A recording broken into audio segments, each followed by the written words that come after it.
உனக்கு சரியான பைத்தியம், கொஞ்சம் நல்ல பைத்தியம். உன்னோட நான் இருந்தா நானும் பைத்தியம் ஆயிருவேன்.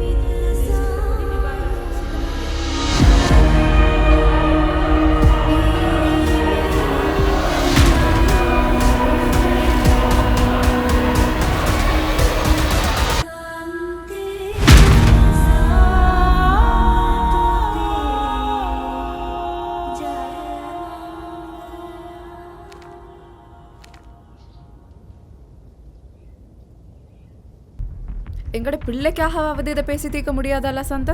உள்ளே நினைச்சா அவளுக்காக தான் நான் இவ்வளவு காலமும் பொறுமையா இருக்கிறேன். எந்த நாளும் என்னோட சண்டை போட்டு கொண்டிருக்கதே நீங்க பொறுமைன்னு சொல்றீங்க. சண்டை போடுறேன்னா நீ எல்லா பழியும் தூக்கி என் மேல போடுறதா எந்த நாளும் செய்யற. அப்ப நீங்க நல்லவர், நாங்க சொல்றது போய். உனக்கு சரியான பைத்தியம், கொஞ்சம் நல்ல பைத்தியம். உன்னோட நான் இருந்தா நானும் பைத்தியம் ஆயிருவேன். எனக்கு பைத்தியம் தான். நீங்க சொல்றதெல்லாம் கேட்டு கேட்டுதான் நான் இப்ப பைத்தியமா இருக்கேன். நீங்க தான் உங்களால தான் இவ்வளவு பிரச்சனையும். நீங்க தான் இதுக்கு காரணம். ஆமா, உனக்கு பைத்தியம் தான். பைத்தியம் இல்லாட்டி இப்படி விவசாய இல்லாம கத்த மாட்டியே.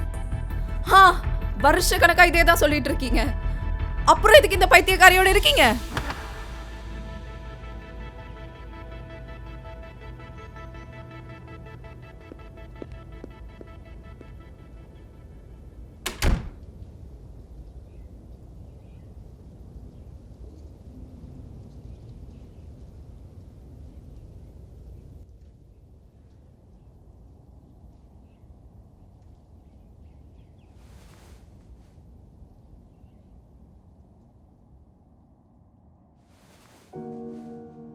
அம்மா, நீங்க ஏன் இப்படியெல்லாம் கஷ்டப்படணும்? எனக்கு நினைவு தெரிஞ்சதுல இருந்து 2 பேரும் சண்டையே போட்டுட்டு இருக்கீங்க. ஆனா உங்களால இதை மாற்ற முடியும் அம்மா? மிஸ்ஸஸ் தில்ஹானி, திருமணமான 2 பேரில் ஒருத்தர் மேலேயாவது திருமண கட்டளை சட்டத்தில் குற்றம் சுமத்தப்பட்டதா நிரூபிக்கப்படாமல் இலங்கை சட்டப்படி விவாகரத்துக்கு செல்ல முடியாது.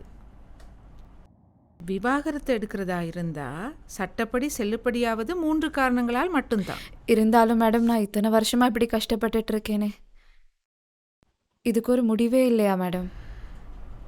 இப்படித்தான் மிஸ்ஸஸ் தில்ஹானி, இலங்கை திருமண சட்டப்படி ஒருவருக்கு விவாகரத்துக்கு போக முடியாது கணவனோ மனைவியோ திருமணம் சார்ந்த குற்றத்தை செய்யாதவர். அதாவது காரணம் இல்லாமல் வன்ம உறவறுத்தல், திருமணத்திற்கு அப்பாலான உறவு, திருமணத்துக்கு முன் இருந்த குணப்படுத்த முடியாத தாம்பத்திய மருத்துவ குறைபாடு இருந்தால் மட்டும்தான் விவாகரத்துக்கு போக முடியும். இல்லைனா 2 பேரோட சம்மதத்தை மட்டும் வச்சு விவாகரத்து எடுக்கிறதுக்கு சட்டத்தில் இடமில்லை.